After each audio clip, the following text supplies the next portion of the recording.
Vous l'avez reconnu, c'est bien lui. Le Père Noël était à Villepinte pour le week-end du 1er et 2 décembre. Comme chaque année, le marché de Noël marque le début des fêtes de fin d'année. Des chalets ont été installés le long de l'avenue de la Gare décorée pour l'occasion. Une fanfare animait le marché et le Père Noël en personne est venu à la rencontre des petits Villepintois. Alors les enfants ont été très sages comme chaque année, donc j'attends encore leurs lettres. Donc n'hésitez pas à m'écrire pour que je puisse préparer les commandes, pour que je vienne sur Villepinte et dans tout le monde le 24 décembre au soir. La semaine commerciale de Villepinte s'est achevée par le marché de Noël.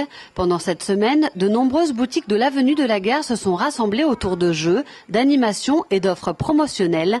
Un événement encore très attendu cette année. On est sur une manifestation qui a atteint une bonne qualité avec une quantité d'exposants qui reste relativement stable, autour donc d'une trentaine de chalets qui sont mis à disposition par la ville. Et je pense qu'on est arrivé à un nombre tout à fait satisfaisant. Ce qui compte surtout, c'est la fidélité qu'on a réussi à trouver parmi nos exposants qui reviennent avec plaisir tous les ans. C'est pour nous un gage de réussite. Le marché à Villepinte, oui, on est venu déjà l'année dernière pour la première fois.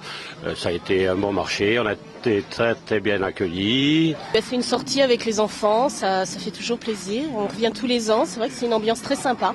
Sur le marché, on pouvait trouver des idées cadeaux, des bijoux, des bougies, des savons, mais aussi du champagne, des brioches, du fromage, des confitures et du foie gras, et pas n'importe lequel. Il y a le foie gras qui est médaillé d'or 2011 et de bronze 2012. Et puis cette année, j'ai une nouveauté, c'est le magret de canard fourré au foie gras. Alors ça, c'est un délice, on tombe à genoux devant ce produit, ça fond dans la bouche, c'est extraordinaire. Entre les stands de maquillage, de fabrication de bougies ou encore des balades à poney, le marché de Noël offrait aux plus petits les prémices de la magie de Noël. Mais en attendant le 25 décembre, écoutez bien les enfants, le mot de la fin revient comme il se doit au Père Noël. Il faut être très sage parce que nous on le sait parce qu'on voit tous les enfants tout au long de l'année, bien travailler à l'école et bien écouter papa et maman.